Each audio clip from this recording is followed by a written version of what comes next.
Sóstenes, queria entender uma coisa que me parece meio um paradoxo, um contrassenso, porque o senhor falou em diálogo a partir dessa ocupação. Não é um pouco um paradoxo querer um diálogo, querer promover o diálogo ocupando, impedindo o Congresso de funcionar normalmente? Leilani, nós da oposição temos buscado dialogar, esperado o presidente da Câmara, ou presidente do Senado, mas na figura do presidente da Câmara, Hugo Mota, 5 meses, com algumas pautas. Nós tivemos pauta única durante 5 meses, que é a anistia. Foi nos prometido várias vezes, aliás, isso é um compromisso dele na sua campanha presidencial conosco. E nesta casa, no parlamento e na política, palavra se cumpre. E o que nós do PL, nós da oposição estamos querendo é o cumprimento. Ora, é tão simples, gente. Bota para se apreciar a matéria da anistia e se não tem votos para aprovar, não será aprovado. Aqui é o lugar do debate.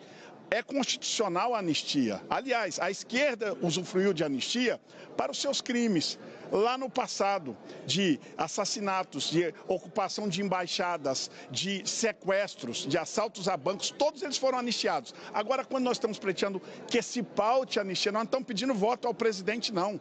Nem pedindo que ele aprove. Nós estamos pedindo que seja pautado, porque é compromisso dele conosco na eleição. Assim como foi compromisso dele com a esquerda, apoiar o candidato do TCU da esquerda, que será votado aqui em breve. Então, o que nós queremos é simplesmente cumprimento da palavra, que essa é a boa política. Como não houve ao longo de 5 meses, não restou alternativa. Minha bancada perdeu a paciência e decidiu ocupar para que isso seja um instrumento de negociação, de diálogo, que estamos esperando. E que não adianta fazer um diálogo só com o presidente do Senado em separado, porque às vezes eles combinavam o jogo. Nós queremos sentar com os dois para resolvermos e pacificarmos o Brasil. Este é o nosso objetivo. É claro que nós queremos votar matérias como, por exemplo, a isenção do imposto de renda até R$5.000 e o escalonamento com redução até 7.300. Na pauta de hoje tem matérias também sobre internet e infância, que eu mesmo participo dessa agenda e dessa pauta. Mas não se trata só disso. Se trata de um ataque ao parlamento que está sendo feito por parlamentares.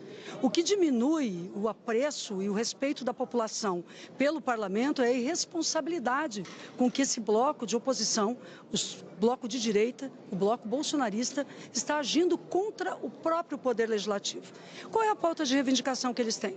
Intervir no Supremo Tribunal Federal e fazer o impeachment de um ministro do Supremo. Eles querem, na verdade, impedir um ministro do Supremo, um juiz, de decidir de acordo com a lei e com a sua própria determinação e senso legislativo, senso legal, jurídico e moral. Isto é de uma imoralidade absurda. Nem nos períodos da ditadura, aliás, porque se estivéssemos em uma ditadura como Eduardo Bolsonaro a pregou nos Estados Unidos, agindo contra o Brasil, certamente os parlamentares não estariam aqui fazendo isso. A democracia é um sistema de regras e a regra é clara. Os parlamentares que estão fazendo isso, eles não estão em obstrução. A obstrução é uma figura regimental que o líder do partido vai ao plenário e diz em obstrução. E aí os deputados podem não votar uma matéria. Mas aqueles deputados ali, deputado Sóstenes, estão tentando calar todas as bancadas, todos os partidos. Eles estão tentando amordaçar o Brasil para fazer prevalecer a sua opinião, que é uma opinião de golpe, de ditadura, que colocaram bombas ao redor do aeroporto, que quebraram esse espaço. Não felizes e não tendo conquistado o golpe, hoje eles fazem uma tentativa de golpe institucional com a paralisia do Congresso Nacional, o que é inadmissível e que deve ensejar uma comissão de ética gravosa contra estes parlamentares. Nós não vamos participar da reunião do Colégio de Líderes. Nós estamos num processo de obstrução. Já comuniquei telefonicamente ao presidente Hugo Mota que estamos alinhados Câmara e Senado, oposição, PL, Novo, Partido Progressistas e União Brasil. E nós só vamos desobstruir as duas casas quando houver um diálogo entre os dois presidentes. Porque diferente do que muitas pessoas têm dito, que essa obstrução é por causa do presidente Bolsonaro, ela é muito além do presidente Bolsonaro. O que aconteceu ao finalizar o semestre, de que o Congresso Nacional foi desmoralizado na figura do ministro Alexandre de Moraes, que desconsiderou a votação do IOF, e com uma caneta de um ministro que não tem um voto popular, aumentar 4 vezes mais o imposto o IOF aos brasileiros, nós não temos alternativa. O Congresso está desmoralizado. E os presidentes de ambas casas precisam devolver ao Congresso as suas prerrogativas constitucionais. E o que nós queremos começar a conversar com os dois presidentes tem que ser os dois juntos, porque isso é uma questão congregacional, não é uma questão só da Câmara, é do Congresso Nacional. Por isso nós estamos aguardando os dois, esperamos que os dois tenham bom senso. Esses argumentos se fala sobre a palavra, mas ninguém está faltando com a palavra aqui. O que está faltando, colega, é objetivamente cumprir-se a principal palavra de um país, que é a Constituição. Paralisar os trabalhos do Congresso e tentar a abolição do Estado democrático de forma violenta são crimes graves. Somente na ditadura esse Congresso foi paralisado. Vocês têm que ter noção de que nós não podemos, como poder legislativo e os demais poderes também, nos submetermos a chantagens.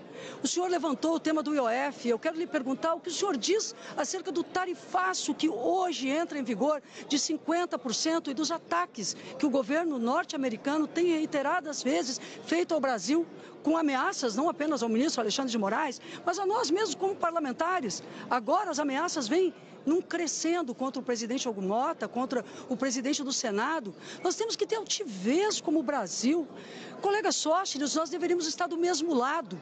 No entanto, um líder de vocês, Eduardo Bolsonaro, liderança no seu partido, se encontra hoje nos Estados Unidos agindo contra o Brasil. É uma figura que pode ser associada a uma traição grave à pátria brasileira. Então, de todas as formas, eu quero fazer um apelo a vocês. Que a gente que defende, então se defendemos a democracia e a Constituição, esse manifesto sem pé nem cabeça e que desfaz a boa imagem cada vez mais do parlamento junto ao povo brasileiro, tenha fim. E vocês voltem à mesa de diálogo, não com imposições, mas com diálogo dentro da legalidade, da constitucionalidade e principalmente da responsabilidade que nós temos como homens e mulheres parlamentares do Brasil. Não existe soberania nacional para um violador de direitos humanos. Isto é regra da política internacional desde a Segunda Guerra Mundial. Lamentavelmente, nós temos hoje no Brasil o ministro Alexandre de Moraes, que é um violador de direitos humanos. Lamentável que essa pessoa ainda esteja ocupando uma função de relevância na mais alta Suprema Corte do país. Todo este movimento aqui, de parlamentares de vários partidos, como líder do PL, quero agradecer aqui parlamentares do Republicanos, do União Brasil, do Progressista, do PSD, do Novo, Progressista que eu já falei, e Podemos. Quero agradecer todos. E agora, colegas, chegou a hora da verdade. Quem é brasileiro que ama o verde e amarelo, que vai lutar pelo Brasil? De todos. Não pelo Brasil de alguns. Porque o governo que aí está é um governo que governa só para uma parte do Brasil. Isto não é um governo responsável com a pátria. Quero agradecer e parabenizar os brasileiros que no último domingo fizemos as maiores manifestações já vistas desde a eleição de 2022. A todos os brasileiros que foram às ruas, parabéns. O Congresso, lamentavelmente, por tudo que os meus colegas já falaram, está manietado. Mas nós aqui hoje, o presidente Hugo Mota, presidente da Câmara, ainda, segundo informação, não está em Brasília. Não vamos deixar que a Câmara reabra os seus trabalhos enquanto não houver um diálogo sério para pensarmos nas soluções para o Brasil. Se a Câmara é a casa do povo, esta Câmara vai ter que resolver os problemas que o governo do descondenado não está resolvendo. Estão preferindo fazer politicagem barata, não resolvendo os problemas econômicos e levando o Brasil a isolar-se de todo mundo.